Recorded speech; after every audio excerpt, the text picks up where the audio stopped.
Welcome back, everybody, and welcome to our book club, The Social Chapter. Today we are discussing A Boob's Life by Leslie Lair. Jess, you are our honorary president, so give us a quick synopsis. Thank you, Mel. The book is partly a memoir and partly an exploration of our culture's fascination with breasts. The author shares personal stories from her own life, covering everything from puberty to motherhood, including getting plastic surgery and surviving breast cancer. Okay, so ladies, I wanted to know what you thought of it all. This is our favorite part, well, at least for me. We're going to each give this book a rating out of 5 and then spend 20 seconds defending it. Jess, you're up first. Okay, so I gave this book a 3 out of 5, and here's why. Because I think these 19 chapters about Leslie's life might have been better suited as a single personal essay with a really tough editor who could better marry the memoir bits with the cultural bits about breasts, who could trim a lot of unnecessary detail like a description of her picking up a water bottle, and could smooth out transitions like, I picked up a water bottle and then my dad left my mom. I exaggerate, but you get the point, you know? Keep those boob chaplets, though, in between the chapters. I love those boob factoids. Those were great. Yes, those were good. Those were good. Yeah, I think we're on the same lines there. Mal, your turn, right? Yeah, here it is. Okay, so I gave this book a 4 out of 5, and here's why. This did start very slow for me.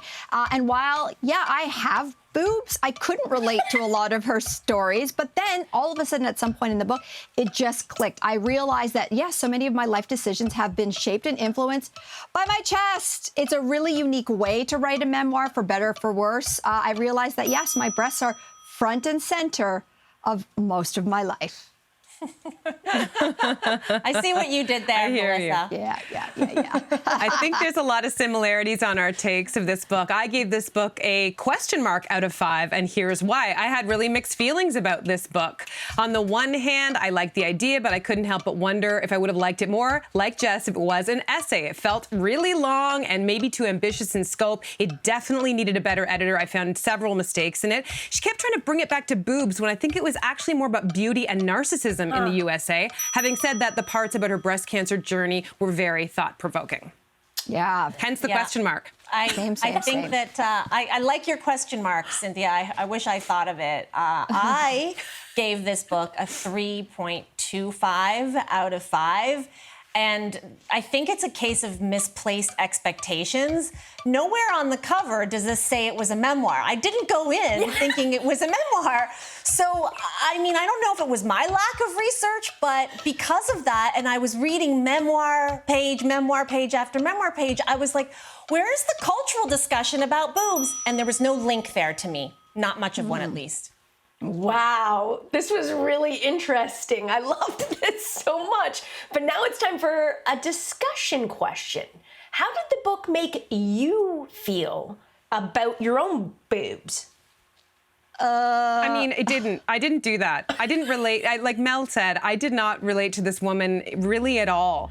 The book made me actually feel really badly for her, though, especially what I kept thinking is that this was a woman who had really bad relationships with a lot of men in her life, starting with her father and then her first husband, and the way in which those relationships helped shape her self-image. And that made me really sad for her. Yeah, I felt the same way. But for someone who is not walking around with her God-given boobs, it did have me thinking about a lot of the questions about why.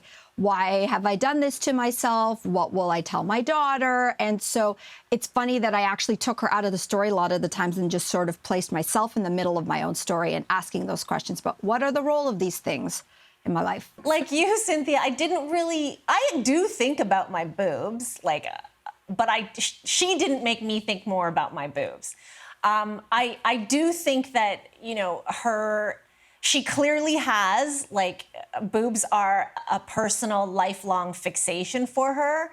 And I think that is, I wonder if that's generational too.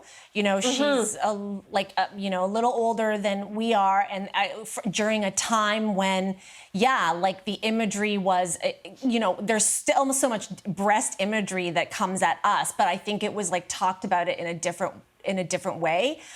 So it was I guess, interesting from that perspective to hear from a woman of that generation for what boobs are like in their relationship, but it didn't translate to me having more thoughtful and reflective conversations with myself about my areas. Things as Mel loved it. Areolas? Yeah.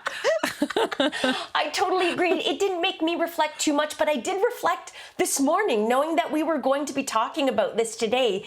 And I kind of felt like it's been like an ever-evolving journey for me. Like, I wanted them to disappear when I first got them. I went to lengths to secure them, you know, with sometimes 3 bras when I played sports, and the sense of shame that sometimes I used to feel when I felt they were too big, and then a sense of pride when I felt like they were just right. I guess I'm kind of like the Goldilocks of boobs. Yeah, very good point. Very good point. Great point. Of course, a big chapter, lots of chapters about the fact that she got breast implants, so let's throw that in there as well. The next part of the social chapter is where we tell you that this book is now in development, being produced by none other than Salma Hayek. It's going to be turned into a series for HBO Max. And so Leslie, she is the center of her own story. It is a memoir, so let's play casting director. Sin, who would you have play Leslie?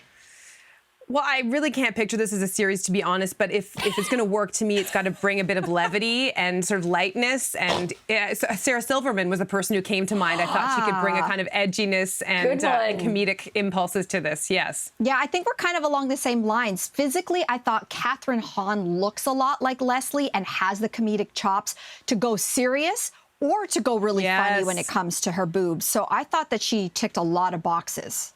And my choice would be Jennifer Aniston. I think that this is a woman who, not her breast per se, but we have all fixated on a part of her body, her hair. So to play somebody who has a fixation on a body part where everybody knows that feature, I wonder how she would take that hair obsession. Remember the shag? From Friends, and translate that into her work, for this role. Oh, that's good. I went with Catherine Reitman. She's one of my favorite guests that we've ever had on our show. Mm-hmm. She's just a great actress, and she has a wonderful sense of humor. She could really bring a touch of Nora Ephron to this, if you know what I mean. Yeah. Mm-hmm. Okay, ladies. It's time to reveal our next book selection. And we've decided to do something a bit different this time around. We are going to do the social chapter children's book edition. And we have picked 2 books with big star power behind them. So first up is The Bench, which is Meghan Markle's first children's book. It's about the special relationship between father and son as seen through a mother's eyes. And we'll also be reading Shady Baby by power couple Gabrielle Union Wade and Dwayne Wade. And it's a picture book based on their real-life daughter, who apparently is famous for giving a little side eye. Oh my gosh, I am so excited for these. We've been reading them already in our house, so it's a really fun way to get everybody reading together. So at home, if you are going to be reading along with us, please share your thoughts on these books. Use the hashtag #TheSocialChapter. Let us know your thoughts, your opinions, and the little ones especially as well. That brings to an end another edition of The Social Chapter. We're taking a break, and we'll be right back.